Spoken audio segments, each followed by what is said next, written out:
pemirsa, pada episode ini saya ingin memberikan suatu selingan, ya, yaitu sebuah lagu. Ya. Nah, lagu ini istimewa. Sebab apa? Sebab ini lagu adalah hasil rekaman dari band yang saya dirikan bersama teman-teman yang kita sebut The Professor Band. Nah, The Professor Band ini baru saja kita menghasilkan hasil rekaman ini, yaitu lagu-lagu lama yang kita aransemen secara modern. Tujuannya supaya kekayaan kesenian kita yang lama itu bisa kita poles kembali dan kita hadirkan kepada masyarakat masa kini, terutama kaum milenial. Nah, coba mari saudara kita saksikan. Judul album ini adalah Pembumian Pancasila. Sebab kami ingin supaya Pancasila itu membumi atas dasar kecintaan masyarakat terhadap kekayaan bangsa kita ini. Baik, silakan mendengarkan.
Mari kita lanjutkan obrolan kita di dalam acara Imajinasi Sosiologi.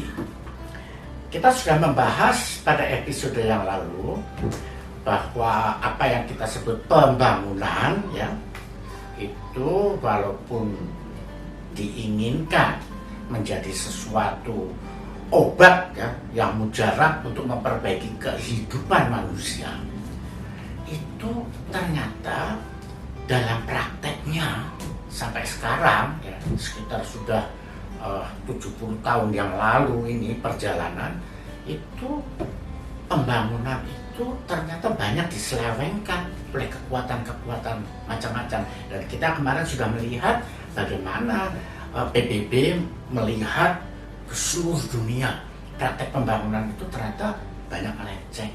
Dan kita juga sudah melihat pada episode yang terakhir bahwa pembangunan itu bahkan bisa menghasilkan krisis kemasyarakatan, kehidupan manusia.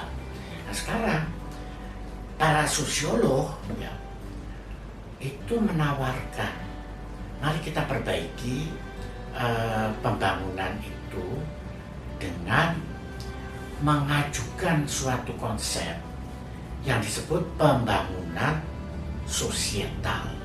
Nah, apa itu? Nah, ini yang akan saya jelaskan ya pada episode ini.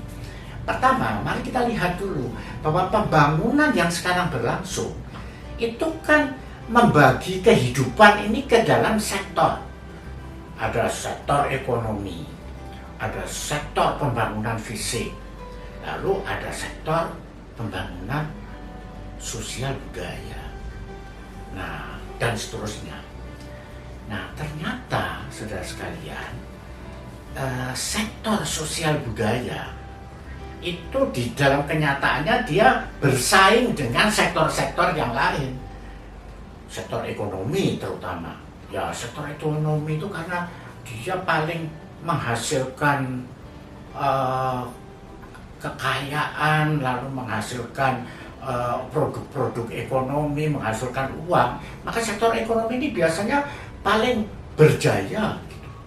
Nah, sementara sektor yang biasanya paling dianggap tidak menghasilkan uang, ya memang karena sektor sosial budaya itu misalnya apa yang masuk di sana, sektor pendidikan. Pendidikan itu termasuk sektor sosial budaya. Ya memang dia dibuat bukan untuk mencari uang kan, untuk membuat manusia itu menjadi pandai ya, menjadi ahli, terampil dan sebagainya. Sektor kesehatan juga, itu juga sektor sosial juga karena tidak untuk menghasilkan uang, tapi untuk menghasilkan manusia yang sehat. Dan demikianlah, maka di dalam persaingan sektor, selalu sektor ekonomi itu yang selalu diunggulkan. Akibatnya, kehidupan sosial budaya dari masyarakat tersebut sering mengalami krisis gara-gara pembangunan ekonomi yang ya, pembangunan ekonomi bisa baik-baik saja, tapi kadang-kadang juga terlalu bebas, terlalu memihak kepada pengusaha besar dan sebagainya, maka ada krisis sosial budaya.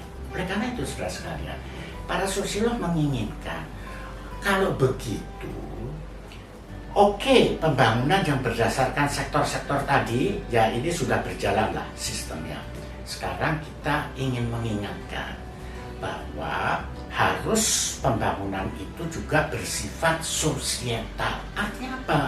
Artinya pembangunan ini mengarah kepada pembangunan masyarakat secara keseluruhannya, ya, secara keseluruhannya. Karena itu disebut sosial, artinya dari society, seluruh society.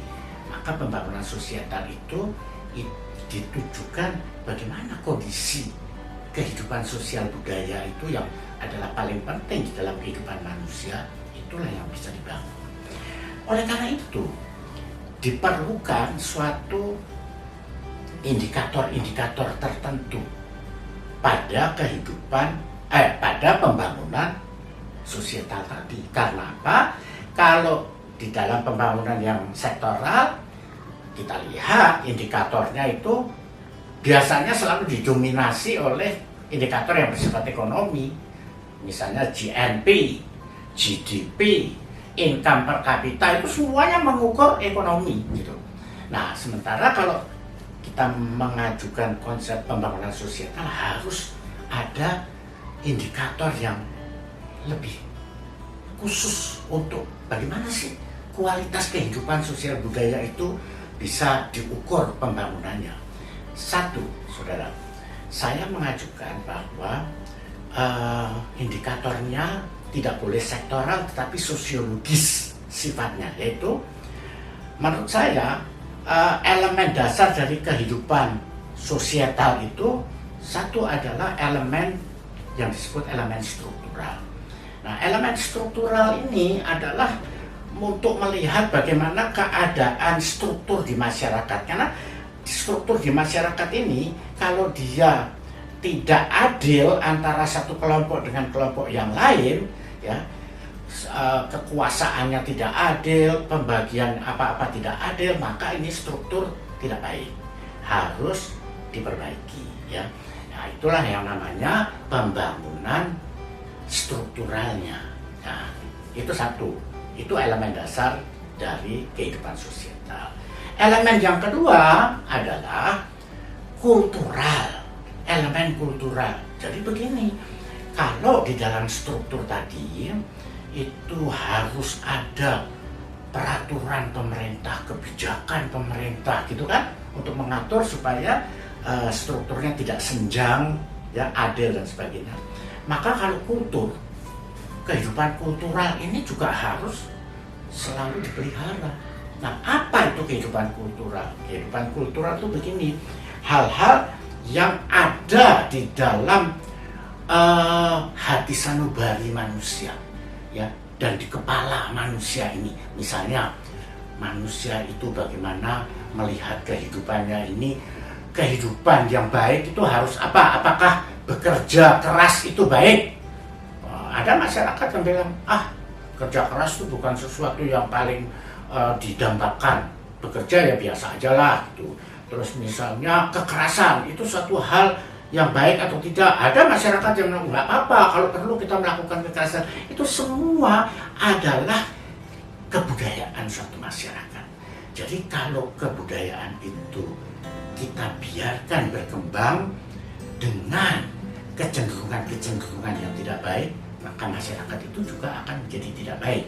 Oleh karena itu harus ada pembangunan atau elemen dasar yang disebut kultural.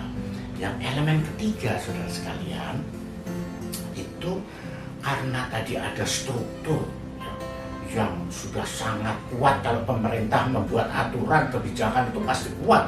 Dia mempunyai kekuatan menekan rakyat untuk melakukan sesuatu. Kultur itu kan harus dibangun, dan kultur ini juga mempunyai kekuatan dari dalam manusia itu mengatur manusianya. Jadi manusia itu seperti diatur dari luar oleh struktur, diatur dari dalam oleh kultur. Jadi ada yang bilang, wah kayak robot dong, dikunci dari luar, dikunci dari dalam. Maka perilaku manusia itu menjadi kayak robot. Tidak. Ada elemen ketiga, yaitu proses sosial atau dinamika sosial. Sebab ternyata manusia itu mempunyai kemampuan, ya, untuk melakukan dinamika di dalam masyarakatnya, ya, di dalam pergaulannya sehari-hari, untuk bisa menegosiasi, ya, apa-apa yang sudah ada di dalam struktur. Wah, ini struktur kurang baik, didiskusikan di masyarakat, kemudian malah diprotes oleh masyarakat, ya. Nah, itu adalah kehidupan prosesual, ya, kehidupan proses sosial tadi. Kebudayaan juga begitu.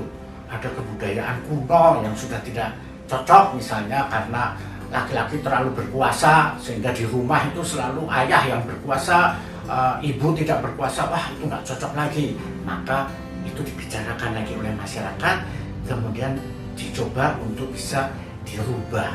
Nah, karena itu proses sosial ini penting, mempunyai kekuatan yang penting juga untuk bisa menegosiasi kembali kehidupan struktural yang sudah tidak cocok maupun kehidupan kultural.